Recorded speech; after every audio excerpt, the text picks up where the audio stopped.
Vamos a pasar a la siguiente charla, ponencia, por parte de Luis Berriochoa. El tema que va a tratar es tendencias ofensivas en diferentes ligas profesionales.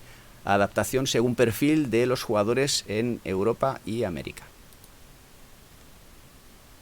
Muy bien, pues nada, saludos a todos. Aquí estamos desde México para vosotros. Dar las gracias eh, por la invitación, por hacerme un huequito ahí en estas jornadas eh, con todos estos maestros que han estado estos días, que siguen mañana.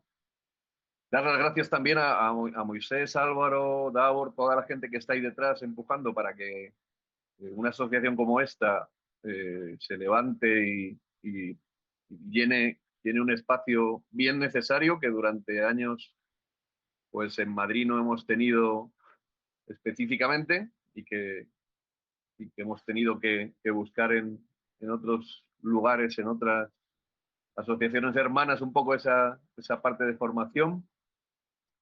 Eh, y nada más, y gracias a todos los que os acercáis para que yo pueda compartir este ratito con vosotros.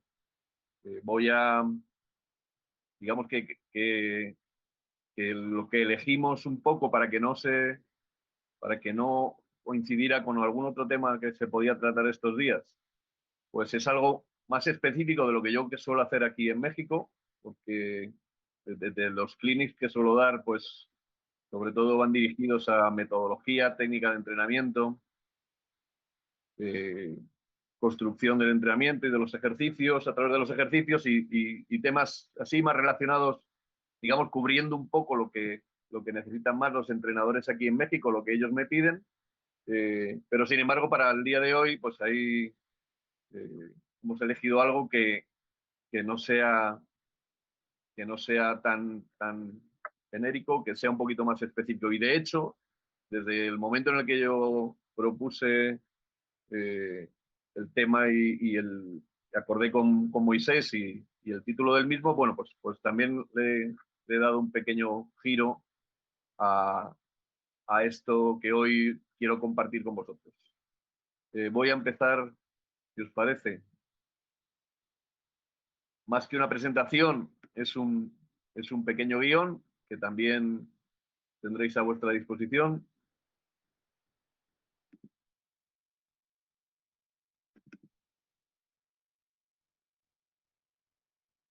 Vamos a ver. Ok. A mí me dice que estoy compartiendo. Espero. Muy bien. Pues adelante entonces. Ya,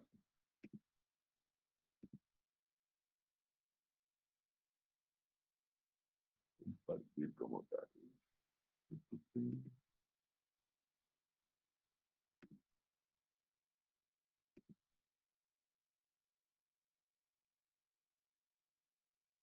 Bueno, lo voy a poner así, ni siquiera como modo presentación para que cuando vengan los vídeos podamos manipularlo un poco mejor. Bien, de hecho, pues si veis con respecto al título de la charla lo que digo, el guión que, que también os compartirá Moisés más adelante, eh, pues habla de condicionantes para las tendencias tácticas. Eh, en el sentido de que el enfoque va a ir un poco más dirigido a qué situaciones nos encontramos en el día a día, en la preparación de los equipos, en los jugadores a los que tenemos acceso, en las ligas profesionales de por aquí, eh, cómo condiciona eso eh, la elección de la táctica que incorporamos a nuestros equipos. Eh,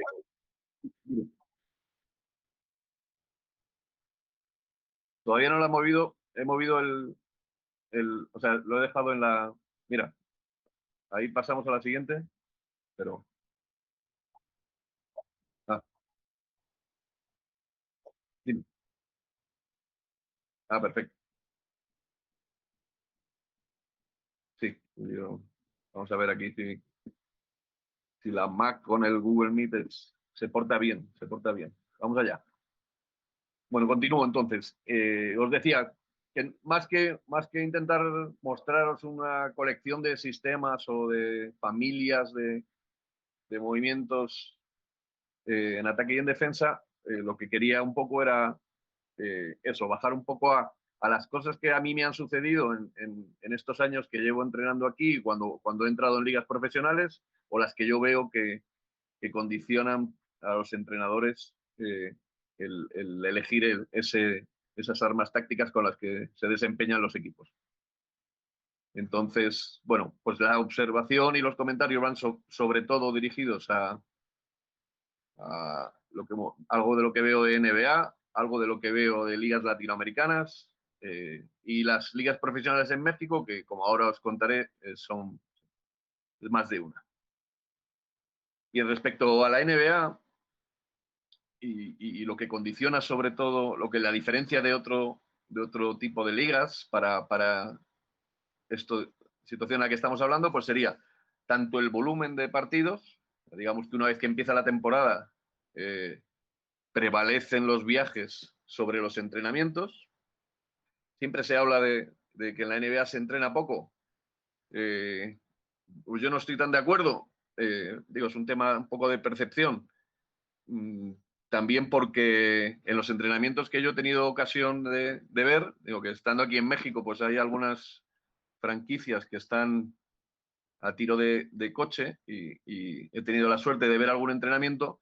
La realidad es que algunas veces los entrenamientos son de 2 horas y media, 3 horas, a lo mejor no todo el grupo, sino que van pasando de la sala de pesas a la cancha en grupos, ya sea por posiciones o por minutos que van a tener o han tenido en los juegos, en los partidos.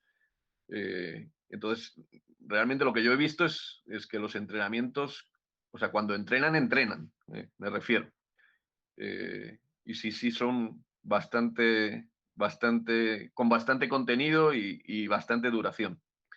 Y luego, bueno, pues hay un tema en la profundidad del roster, que encima este año todavía les van a permitir tener más jugadores en banquillo.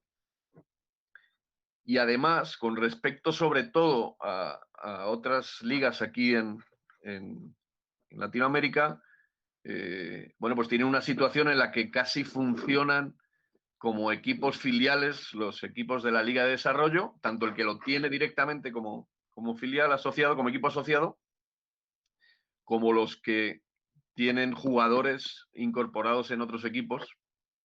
Bueno, pues eso normalmente no sucede en otras ligas aquí en Latinoamérica, en la que los rosters tienden a ser más bien cortos y eso también condiciona un poco tanto la táctica como el ritmo del juego, como algunas situaciones. Bueno, y respecto a las ligas latinoamericanas, es un poco injusto intentar englobar todo, ¿no? Yo tampoco veo todas, pero sí que intento estar al día de la mayoría de las que puedo. Ahora realmente, pues en Colombia se ha jugado en burbuja, Puerto Rico, Argentina inició y paró, Uruguay también ha terminado.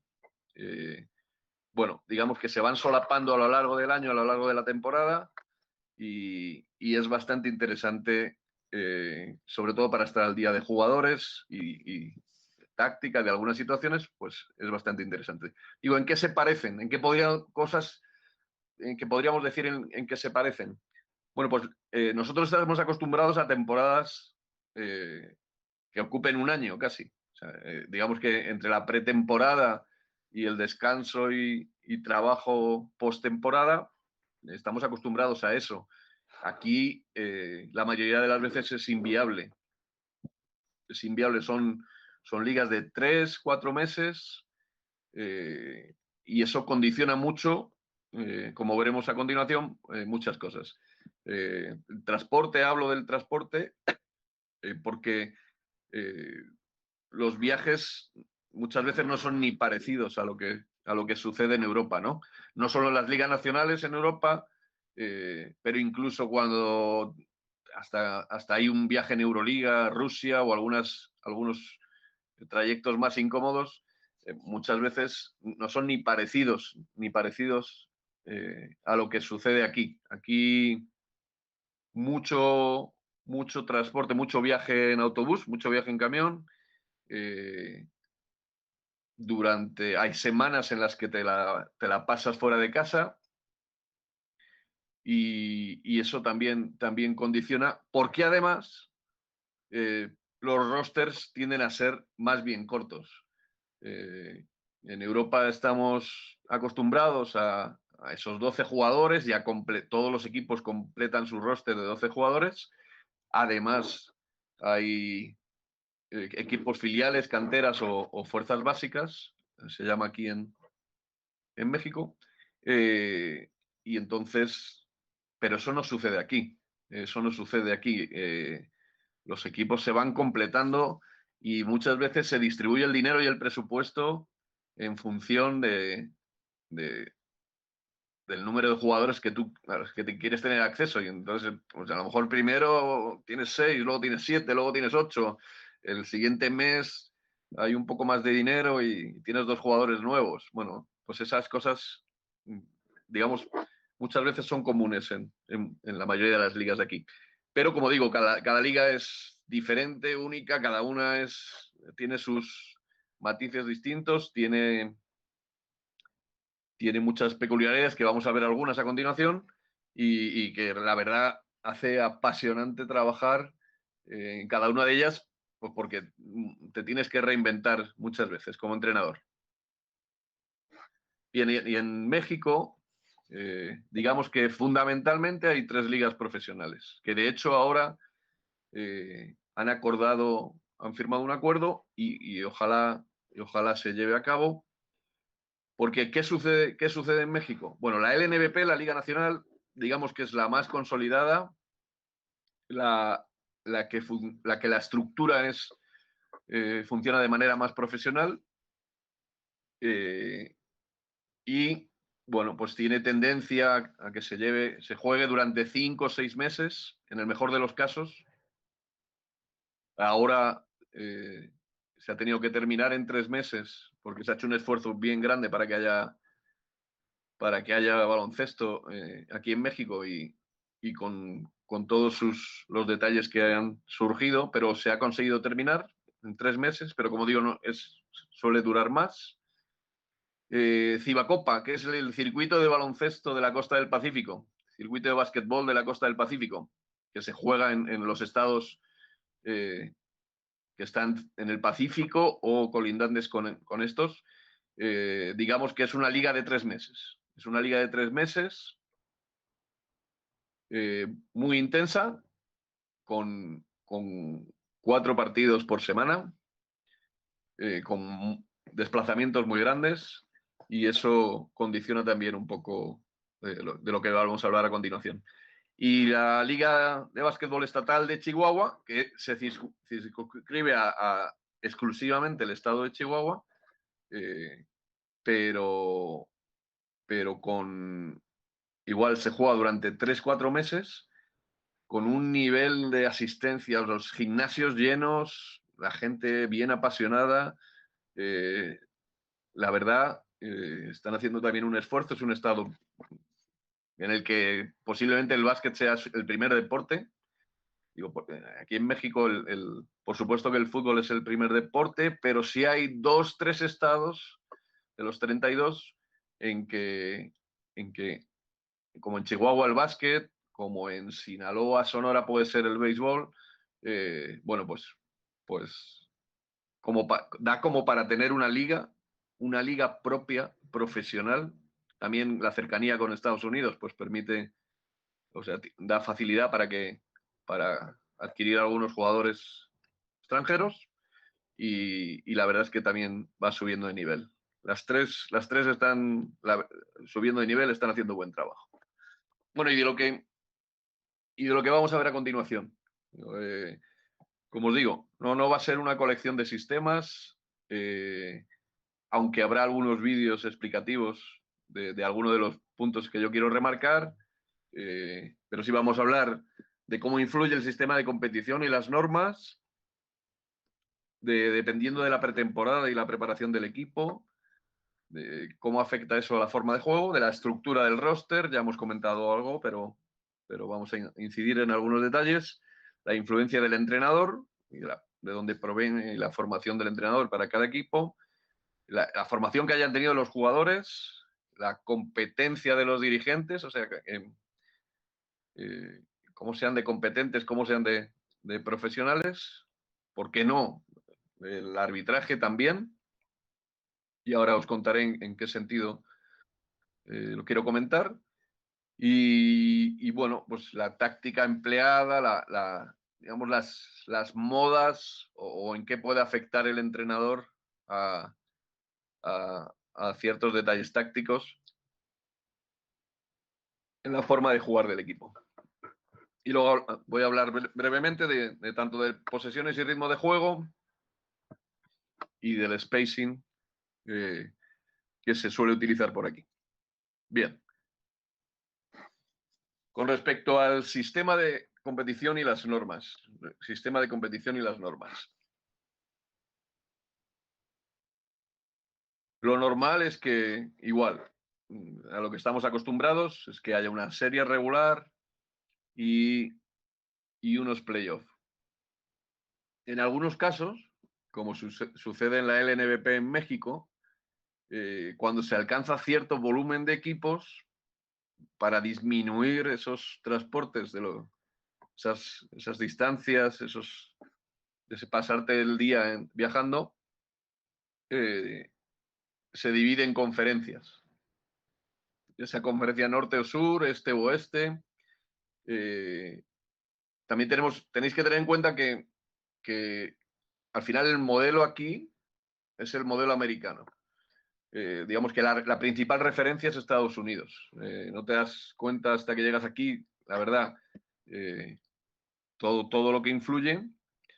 Muchas veces directamente copian, a lo mejor no con no se llega a la misma conclusión, los mismos detalles por los que en Estados Unidos suceden las cosas, y aquí a veces se copia con más o menos sentido, criterio. Te digo que ese tema de las conferencias, pues sobre todo es por distancias, porque a lo mejor la liga sube de volumen, por lo que sea.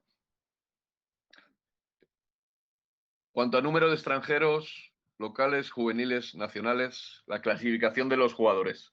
En cada país es diferente, cada país es diferente.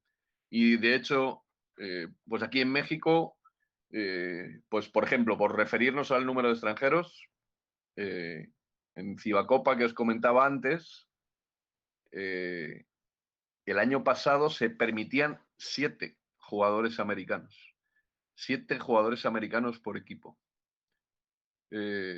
Cuando el año anterior pues, eran 4 o 3. Bueno, imaginaros cómo condiciona eso a la liga y al trabajo de un entrenador el tener ese número de jugadores extranjeros, ¿no?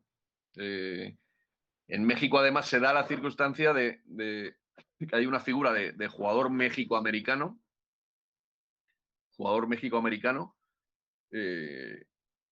digamos que son nacidos en Estados Unidos, pero con pasaporte mexicano, ya sea por descendencia o por otras circunstancias, y eso muchas veces, pues en la LNBP, por ejemplo, no hay límite para jugadores mexicoamericanos por equipo, con lo cual muchas veces, pues sí, tienen pasaporte mexicano, pero son nacidos y formados en Estados Unidos, con lo cual, pues casi el idioma en el que se maneja baloncestísticamente el equipo es baloncesto americano. Jugadores locales. Bueno, pues en la Liga de Chihuahua y en Cibacopa, digo que son ligas profesionales, pero que se desarrollan en una región de México, no en la totalidad del país. pues también tienes que tener un mínimo de jugadores locales. Locales significa que hayan nacido en alguno de esos estados que participan en Cibacopa en concreto, pues Sinaloa, Sonora, Baja California. Pero en la Liga de Chihuahua tienes que tener un número de jugadores locales, tanto en el roster como, como en cancha. Como en cancha. Luego, por ejemplo, en Cibacopa está la figura del jugador juvenil, que debe estar obligatoriamente en cancha en el segundo cuarto. Debe estar obligatoriamente en cancha en el segundo cuarto. Es un jugador normalmente sub-21, a veces mueven ahí un poco el límite de edad, pero es un jugador sub-21, con lo cual esto afecta también a la hora en la que tú confeccionas el roster. Imaginaros, de hecho son jugadores que están estudiando o en la universidad o en high school o en la preparatoria, y algunos no pueden viajar cuando tienen exámenes, no entrenan de la misma manera. Entonces, bueno, pues los rosters de los equipos se completan con 2 o 3 juveniles que se van alternando para poder jugar ese segundo cuarto. Y los jugadores nacionales, pues no en todos los países hay un número suficiente de jugadores nacionales que tengan el nivel como que exige la liga profesional de cada país. Hay países con una escuela, con una base más extensa de jugadores nacionales, y eso afecta muchísimo al nivel de las ligas. Las ligas aquí, o las que pueden ser las que tienen un poco más de nivel deportivo, Brasil, Argentina, Puerto Rico está bien en cuanto a número de jugadores nacionales. En México a veces sí, a veces se cubre con esta figura del jugador mexicoamericano, que aquí los llaman pochos, que a ellos no les guste mucho. Pues a veces con los jugadores mexicoamericanos vas sosteniendo el nivel de la liga, ¿no? Y relativo a esto también, el número de juegos por semana, el número de partidos por semana. Hay ligas, como os he comentado antes, Cibacopa, con 4 partidos por semana. 4 partidos por semana. Lo normal es, aprovechando los desplazamientos, pues jugar back to back, muy habitual. Es jugar contra el mismo equipo 2 días seguidos. Y lo mismo sucede cuando te devuelven la visita. Entonces, ¿qué sucede cuando juegas 2 días seguidos? Que es muy extraño que en Europa, en otros lados, tengas que jugar 2 veces contra el mismo equipo, 2 días seguidos. Bueno, pues hay entrenadores, o tú te planteas como entrenador, estás ante la situación de, ok, cambiamos táctica entre el primer partido y el segundo partido, aprovechamos, bueno, que hayan preparado el scouting tal y como jugamos la serie anterior, y cambiamos todo entre la primera serie, la tercera, no solo la táctica ofensiva, sino las reglas defensivas de un partido a otro. Bueno, pues eso creo que también es un detalle interesante, y sobre todo en playoff está bien divertido. Digo, en playoff es más normal a lo mejor que en Europa suceda. Aquí esa situación en la que tienes que estar reaccionando sobre lo que plantea el otro entrenador, o, o detalles que te plantea nuevos en un juego que no tenías previstos, pues es bastante divertido, y la verdad es que te hace mejorar bastante como entrenador. Quiero ponernos ahí un ejemplo de una semana de uno de los equipos que yo dirigí en Cibacopa, para que os hagáis una idea de, bueno, pues es que son 4 juegos por semana, en este caso además con los viajes que no son, pues una semana tipo que empezaría con un entrenamiento de equipo, pero a lo mejor en la noche tienes que viajar, llegas al walkthrough, al shoot around en la ciudad donde vas a jugar, pero a lo mejor llegas destrozado del viaje en autobús. Entonces, bueno, eso está complicado. Vuelves a viajar, te planteas si merece la pena entrenar entre series. A veces pues, encadenas varias semanas de esta manera y no puedes ni entrenar. También depende un poco de lo largo del roster, ¿no? Y bueno, pues hay un domingo con un día libre, pero si has jugado fuera el sábado y a lo mejor has vuelto a las 3, 4 de la mañana, pues no llega a ser un día completo libre, ¿no? Eso está complicado, pero bueno, para que os hagáis una idea de que está difícil muchas veces entre lo que tú quisieras hacer como entrenador y digo yo, he pagado ahí mi cuota de novatada importante porque tú quieres entrenar, quieres mejorar el equipo, quieres hacer muchas cosas, pero es que tienes que tener la flexibilidad y el golpe de realidad oye, pues es que no se puede entrenar, es que los jugadores no son máquinas, aunque los que juegan en Cibacopa, la verdad es que muchas veces son superhombres por 4 partidos en semana y la mayoría de las veces en muchos equipos los americanos acaban jugando 35, 40 minutos por partido. Eso condiciona mucho la táctica, el ritmo de juego y demás. Bien, de la siguiente parte que creo que afecta también bastante, que tiene sus condiciones especiales aquí. Bueno, lo que quiero decir es, estoy intentando repasar todos estos detalles porque creo que incluso algunos de los detalles que hable pues, hasta servirá para vuestro equipo o vosotros os los encontráis en vuestro día a día, en periodos de temporada o demás. Bueno, entonces, respecto a la pretemporada y cómo puedes ir preparando el equipo. Bueno, pues ya hemos visto antes un poco en la planificación que es bien difícil. Pero además muchas veces ni siquiera tienes pretemporada. ¿Por qué? Pues por dinero, exclusivamente por dinero, ¿no? Pero muchas veces es bastante entendible.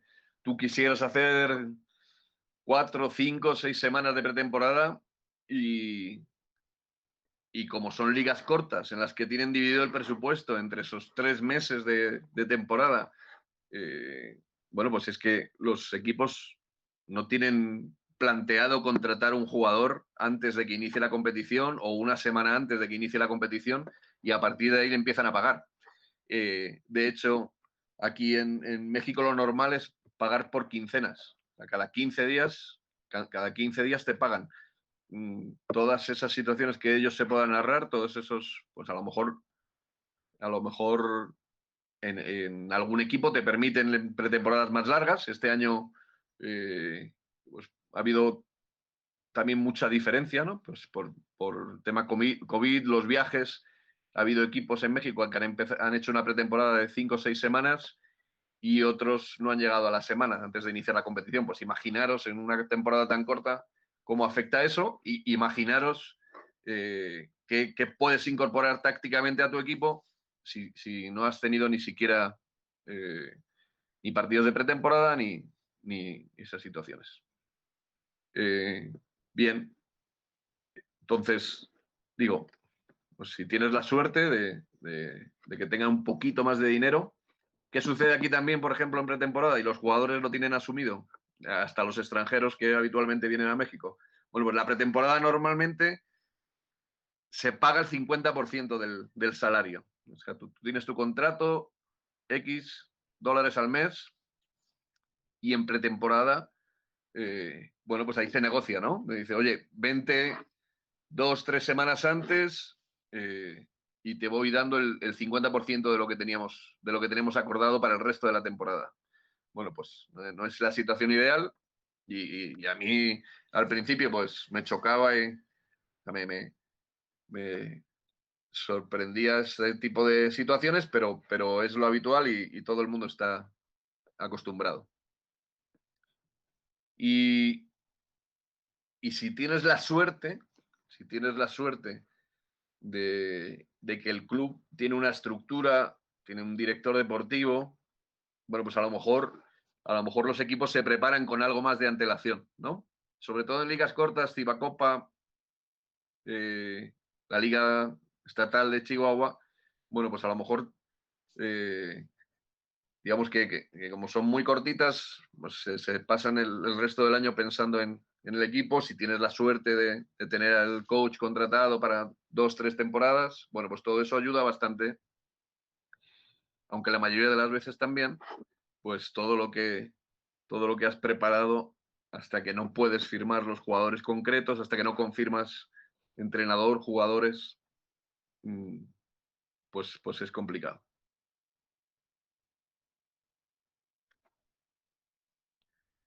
Bien, sobre lo siguiente que quiero hablar es sobre la estructura del roster. Sobre la estructura del roster. Voy a intentar ir un poquito más ágil para que me dé tiempo a compartir algunos vídeos. Respecto a la estructura del roster, bien, la primera referencia ya la hemos hecho antes, ¿no? Ya hemos hecho referencia a la normativa. ¿Cuántos jugadores extranjeros? ¿Cuántos jugadores locales? Si es obligatorio tener jugadores juveniles o no en cancha. Bueno, pues de eso ya hemos hablado. Luego, quiero hablar de otro detalle. Las cartas de los jugadores aquí, digamos que son las cartas de propiedad con las que tiene un equipo. Digamos que lo que en España sería derechos de formación, que está muy tasado y muy reglado. Aquí, si tú haces debutar, en la mayoría de las ligas, si tú haces debutar a un jugador en la liga, te pertenece su carta. Te pertenece su carta. Tú puedes tener cierto número de cartas de propiedad de jugadores y puedes proteger cierto número de jugadores. ¿Qué sucede? Pues que es que está bien difícil, con jugadores mexicanos, jugadores locales, está muy difícil hacer los equipos y hacer cambios en los equipos. Digo, es que hasta se da el triste hecho, yo creo que eso hay que mejorarlo, en el que un jugador, si no se arregla con el equipo que tiene en propiedad su carta, se queda sin jugar. Entonces, muchas veces eso condiciona mucho cómo puedes mejorar en salario, cómo puedes mejorar en condiciones. Pueden prestarte a otro equipo, pero digo, esa limitación existe y eso condiciona mucho a la forma de hacer el equipo.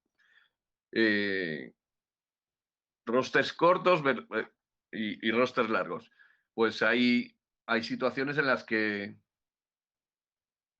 como se comentaba antes, los equipos son muy cortitos.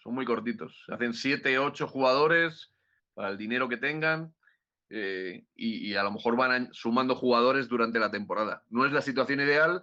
Todo lo que tú hayas trabajado con tan pocos entrenamientos que tienes, pues se complica y tienes que incorporar a los jugadores en tu equipo. Tienes que buscar la manera de incorporarlos de la mejor manera posible. Por eso, pues bueno, pues para eso hay que... Ahora está un poco más fácil, ¿no? Por teléfono, pues con videos puedes añadir, puedes facilitar la incorporación de un jugador a tu equipo. Hay otros rosters más largos, incluso hay equipos en los que a lo mejor pues en la liga se permiten 3 extranjeros, pero se firman 4 extranjeros. Y dependiendo de las normas de la liga, tú los vas rotando. Les vas dando de alta y de baja, de alta y de baja, pues según la conveniencia. Incluso, bueno, pues es que hay dirigentes que en la cabeza tienen, ok, empezamos la temporada con este equipo y la vamos a terminar con un equipo que se parezca a este. En la liga ahora que ha terminado en 3 meses, pues ha habido equipos que han utilizado 15, 18 jugadores, incluso más, algunas franquicias, algunas obligadas, porque hubo algún caso de contagios en el equipo y tuvieron que, para jugar con más de 7 jugadores y presentarse, pues hubo que hacer algunas situaciones, pero sin ese aspecto relacionado con el COVID, hay equipos que llegan a tener más de 20 jugadores por temporada, y eso condiciona muchísimo el trabajo de un entrenador, por supuesto. Las consecuencias de la forma de pago es lo que os decía antes. Si se paga por quincenas, pues, y en alguna de las ligas de las que estamos hablando, los contratos no son garantizados. Digo, que tengan el paraguas de FIBA, pero no siempre los contratos son garantizados. Pues cuando toca quincena o cuando hay cambio de mes, todo el mundo a temblar porque los jugadores el día anterior quieren hacer numerazos para que nadie piense en ellos. Entonces, también condiciona mucho el trabajo de un entrenador esas situaciones. Respecto al 5 titular, la quinteta titular o la base del equipo, digamos, la mentalidad aquí digo, también por reflejo del baloncesto americano, la mentalidad es, ok, primero tengo mis 5 y esos 5 son titulares, llueve, truene o pase lo que tenga que pasar. Entonces, eso también condiciona muchísimo la forma de confeccionar los equipos, ¿no? Y dentro del equipo, bueno, pues hay jugadores que tienen sus tiros o a lo mejor tienes 2 jugadores que sabes que van a cargar el peso del ataque, de la ofensiva, y el resto están para hacer otro tipo de trabajo. Los jugadores americanos cuando vienen aquí, no todos están pensando en eso, ¿no? Ninguno está pensando en ser un jugador de rol. Dicen, voy a jugar a Puerto Rico, voy a jugar a México, voy a jugar a Colombia, voy a ser el rey del mambo. Y sí, pero fuera de la cancha. O sea, dentro de la cancha, pues ninguno está pensando en ser un jugador de complemento o en que alguien tenga más tiros que él dentro del equipo. Y que hay mucha diferencia entre los titulares y los suplentes, pero a lo mejor no solo de nivel. O sea, tú no tienes la capacidad aquí para tu estructura, para tu estilo de juego. Ok, mi 4 es un 4 tirador. Bueno, pero es que a lo mejor el que sustituye a ese jugador pues tiene unas características totalmente distintas porque es el jugador al que has tenido acceso. Bueno, digo, esto nos pasa cuando entrenamos en formación. Muchas veces ni elegimos a los jugadores, ¿no? Son los del colegio, son los de... Bueno, pues es que estamos ante situaciones parecidas en ese sentido, en el que tenemos jugadores que tienen características totalmente distintas y con esos tenemos que hacer nuestro planteamiento táctico. Bien. Dime. Dime.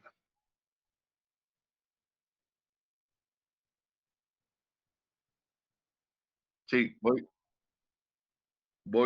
dame muy rápido, a ver. Bueno, dame muy rápido que comparta por lo menos los 3 primeros vídeos para que veamos algo de lo que estamos hablando y luego y me das las preguntas, me las compartes. ¿Te parece? Mira, ok, hablo brevemente del rincón del novato que os decía. Ahí, pues qué, pues esto nos ha pasado también en otras etapas.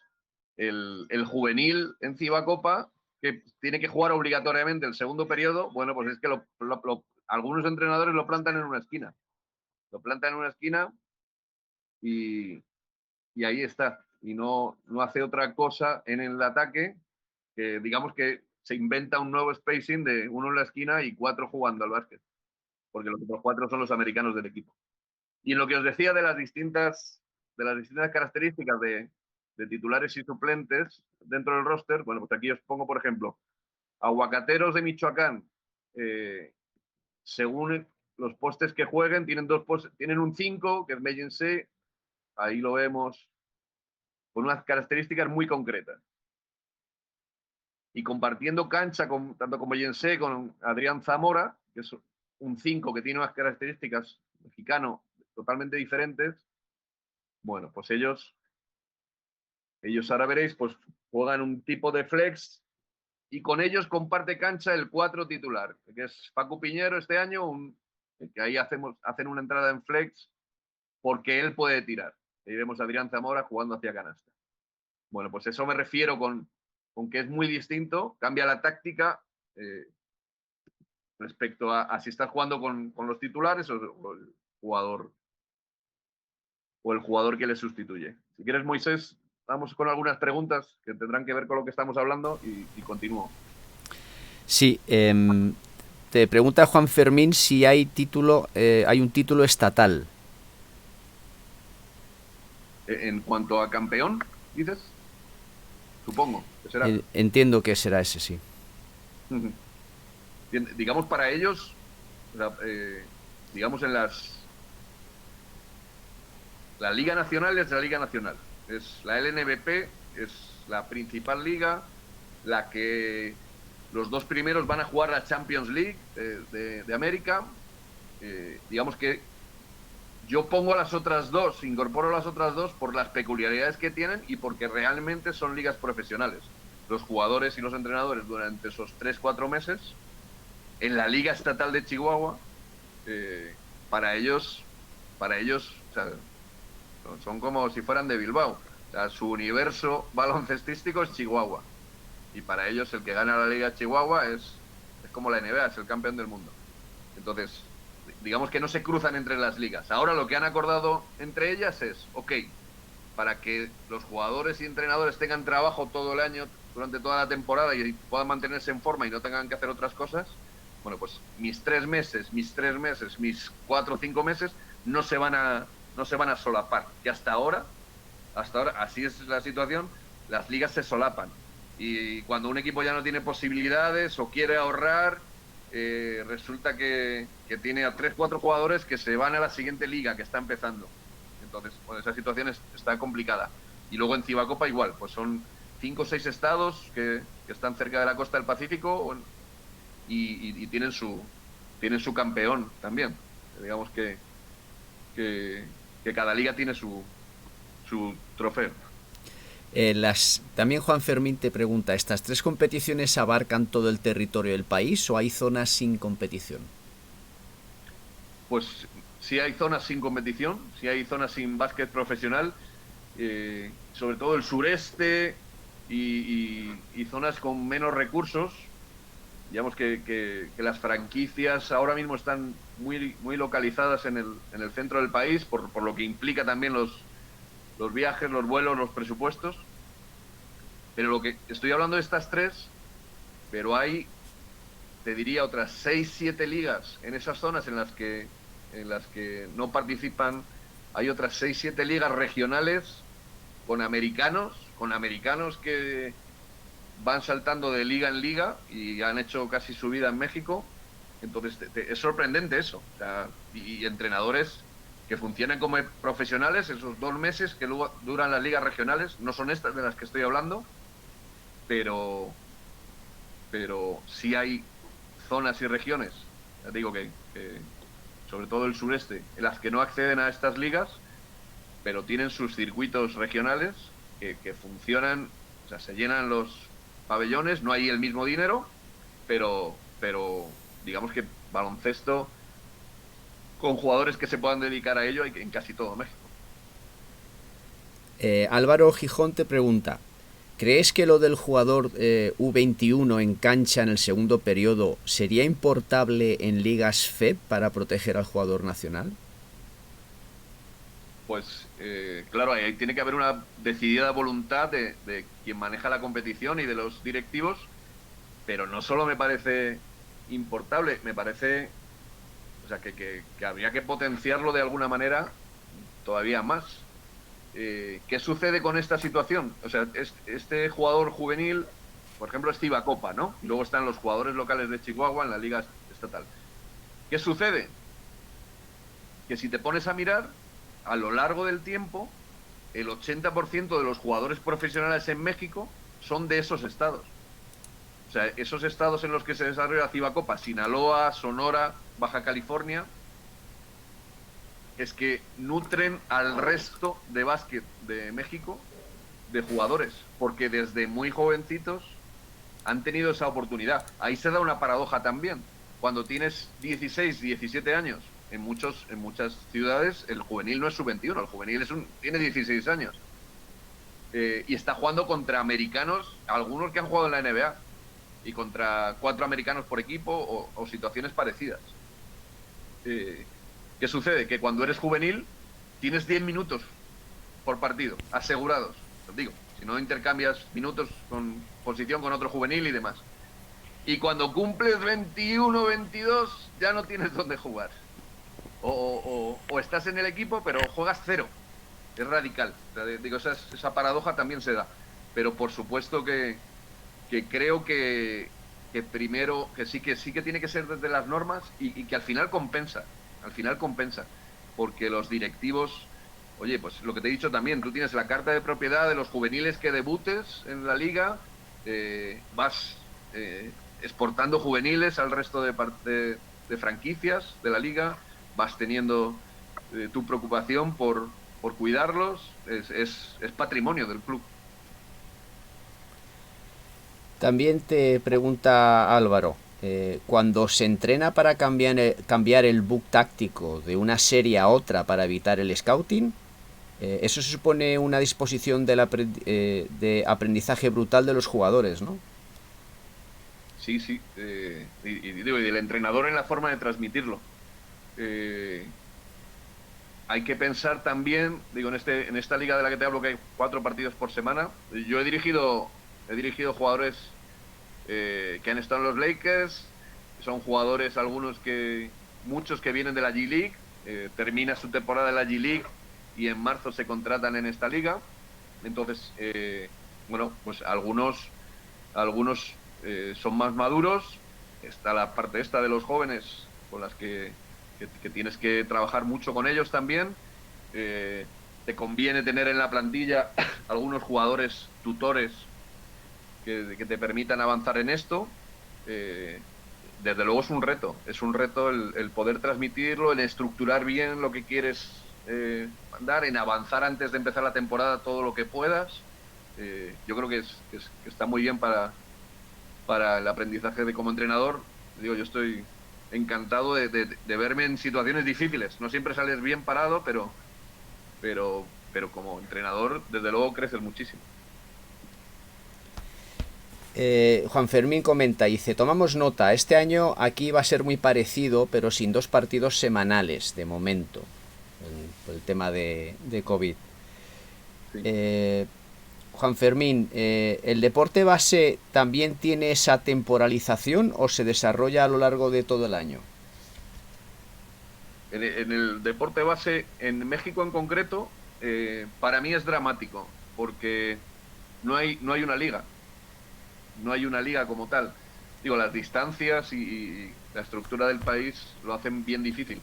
Lo que proliferan aquí son copas, o sea, torneos de fin de semana en los que tú vas viajando a ciudades cercanas y de repente, ok, pues estás este fin de semana, la copa es en no sé dónde. Ahí se desplazan todos los equipos del estado o los de las regiones próximas a jugar. También porque los entrenadores normalmente no hay clubs como tal, hay algunas academias, manejan 2, 3 equipos cada entrenador, pero es muy, muy personal. Y entonces en los viajes consiguen algo más de financiación, de recursos los entrenadores. Las ligas al final es bien difícil mantener una liga. Yo aquí donde estoy, o sea, arrancamos una hace 2 años, pero es muy difícil porque están acostumbrados a cambiar partidos, no me presento, no sucede nada, pues es la liga de mi municipio, es la liga de mi ciudad. Pues a mí lo que me da dinero y lo que me da prestigio es viajar los fines de semana a jugar en otros lugares. O sea, eso está bien difícil. Te paso la última pregunta porque si no, no nos da tiempo a preparar la mesa Sí. redonda. Viguria Nacho pregunta, ¿qué diferencia en el juego o en los jugadores de allí te ha marcado más? Gracias, Luis, un abrazo. Qué bueno, Nacho. Saludos. Como también para Juan Fermín y como Álvaro, muchas gracias. Eh, Bien, ¿qué te diría yo? Bueno, pues por supuesto la indisciplina táctica, pero es que está mal entendido, porque eso es para nosotros, pero para ellos, de donde vienen, o sea, de su recorrido, con los entrenadores que han tenido, con la forma de jugar, pues, pues, y para mí no está bien expresado así, ¿no? Pero está bien difícil amalgamar en un mismo equipo jugadores con tan distintas experiencias. Porque incluso en México, pues bueno, pues te digo, tienes un jugador de 16, 17, 18 años, pero a lo mejor tienes un jugador que lleva siendo profesional desde hace mucho tiempo, o jugadores que salen de la universidad y están más acostumbrados a otro tipo de básquet. Digamos que es un reto bien complicado. Si no quieres ser muy impositivo como entrenador, a veces, digamos que el camino más corto pues es ser muy rígido tácticamente, pero ahí vas a chocar. Te digo, los jugadores americanos que vienen, eh, aquí no todos tienen esa formación de los que llegan a Europa o los que llegan, o los que juegan overseas, como dicen, de formación colegial, de haber estado en un buen programa universitario. Aquí llegan muchos jugadores que de repente, pues 28 o 30 años, tal, pero están jugando en ligas en Estados Unidos sin mucha organización y sin entrenador y sin demás. Entonces, digamos que está bien complicada esa parte. Y la otra parte, ya que hay la pregunta Nacho también, le voy a decir, es que el tema de la forma física en la que está cada jugador en ligas tan cortas está muy difícil también, porque a lo mejor un jugador juega la Liga Nacional durante 4 o 5 meses, o como alguna hora que pues que les cortan el último mes y bueno, y no vuelve a jugar básquet de competición hasta 7 o 8 meses después. Bueno, pues cada uno o son muy profesionales o tienen una buena guía o, o en el equipo te encuentras cuando inicia la temporada pues con muchísimos jugadores fuera de forma, pasados de peso, que tienen que estar buscándose la vida haciendo otros trabajos los 8 meses que no son profesionales de básquet. Vale, te hago dos comentarios. Cedric, sobre la pregunta que realizó Álvaro sobre el jugador de U21, da su opinión, ¿no? Él dice, creo que sería más adecuado pedir un mínimo de minutos en vez de estar predeterminados al segundo periodo. Puede ser que esto te condicione el partido. Con los minutos es más flexible y realizable. Y Álvaro, pues te saluda, dice, Luis, eres un crack. Vosotros sí que sois buenos. Eh, Bien, bien, sobre la reflexión de Cedric, digo, pues sí, pero pues digamos que han pasado por todas las situaciones y digamos que por simplificar y por fácil de controlar, ok, pues en el segundo periodo, en el segundo cuarto, sabes que tiene que jugar el juvenil, eh, afecta o no afecta tanto con la distancia del final del partido, digamos que es más sencillo. Si tienes que cumplir un número de minutos, es más difícil de controlar. Ahora no, porque sí hay estadísticas en todas estas ligas de las que te hablo. Eh, pero bueno, pues los entrenadores también sería un poco más problemático, ¿no? El último cuarto, me faltan por jugar todos estos minutos y se me ha olvidado o lo que sea. Pues digamos que tienes razón, pero es más sencillo así.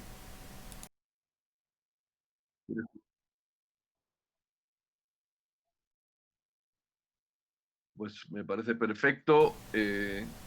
Una lástima que me falta unas cuantas cosas por contar, pero como les podrás pasar la presentación a todos, pues, pues así lo hacemos. Pues Luis, muchísimas gracias, aunque te vemos ahora en unos minutos en la mesa redonda a la cual vas a moderar. Muy bien. Agradecerte tu ponencia, que además ha sido de las que ha tenido más actividad en cuanto a preguntas. Y Perdón. agradecerte mucho tu participación y como siempre estás súper predispuesto a colaborar y a participar. Como ya sabes, muchísimas gracias a todos los que se han acercado y a vuestro respeto. Y, y nada, efectivamente, adelante, entre todos. Yo siempre repito, aquí en México entre todos nos hacemos mejores. Aquí en México muchas veces el tuerto en el país de los ciegos está bien feliz. Y yo creo que entre todos, que el secreto un poco de la formación también en España es esta manera de entre todos intentar hacernos un poquito mejor.